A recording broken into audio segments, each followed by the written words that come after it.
understand you didn't know kind of what the significance of this game would be with UC. Has anyone kind of enlightened you on the atmosphere, the energy you're about to face tomorrow? Yes, my teammates have told me, about the intensity of the game and the atmosphere and how loud the crowd can be, and how, like, over the years, sometimes during the game, it becomes more of a player game because you're not going to hear anything that's going on. So yeah, looking forward to it though. So this will be the only shootout you guys get to play in, both of you. Does that make it harder to stay within yourselves because maybe there's a temptation to play outside of what you do well normally? No, I don't think so. We've been concentrating a lot on just playing the way Xavier plays throughout the entire game, and that's just playing together, taking care of the ball, and playing well on both ends of the floor. Malcolm, do you think you'd have to fight the temptation to do something outside of what you normally do? No, treating this game kind of, I know obviously there's a little bit more added pressure because it's against Cincinnati, but we treating it like how we treat the rest of our games. We take everyone seriously, and we win as a team, and that's how we're going to do it. We're going to do it as a team. Malcolm, you guys have a chance to sweep a couple of seniors over at UC. Obviously, this is the only year you're going to play in the Crosstown, but to win 4 straight would basically make it for Kevin Johnson and Troy Copain. They couldn't win one their entire 4 years there. Does that mean something to you? You guys talked about that at all, getting 4 straight?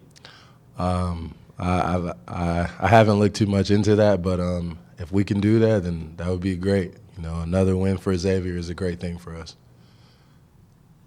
RaShid, I don't know how much personnel you've gone over, but this is a pretty tough front court you're about to face. What kind of challenges do you see in facing Kyle Washington and Gary Clark? I know they're two pretty talented players. I know they work extremely hard on both ends of the floor. And just us as a front court, me, Sean, and Tyreek, just got to make sure we're on our A game tomorrow. Where do you think the front court is now compared to maybe during the non-conference portion of the season? Ours? Yeah. I think we progressed a lot throughout the course of the season. I think we're getting well molded into the team, getting our confidence and everything like that. I think we're playing pretty well.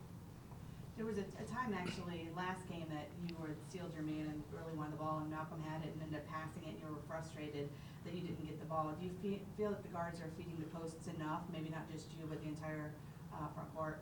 Oh no, that's not, we actually talked about that play in the game. I mean, he had told me that he had missed me, but I mean, I don't really care about shot selection and all that type of stuff. As long as we get a great shot on an offensive end, I really don't care who takes it.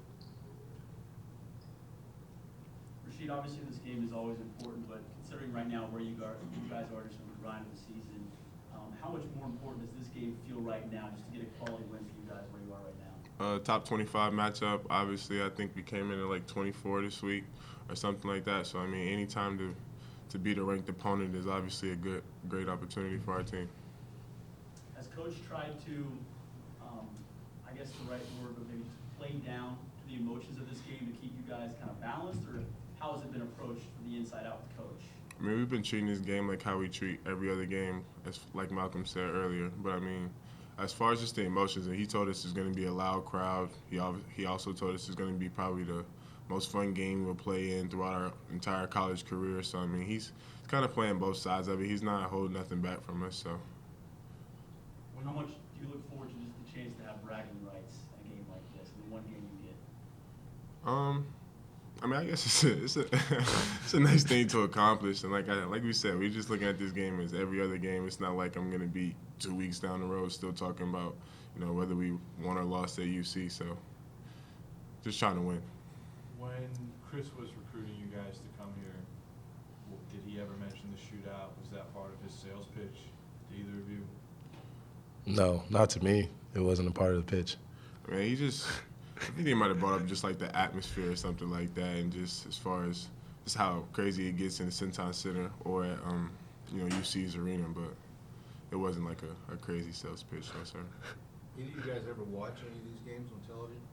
UC's games? No, the shootout. I just remember obviously like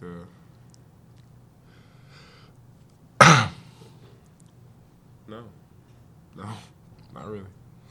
You haven't? You had never watched the shootout on TV before this year? No, sir. I mean, I seen it last year in person, obviously, but Right. that was about it.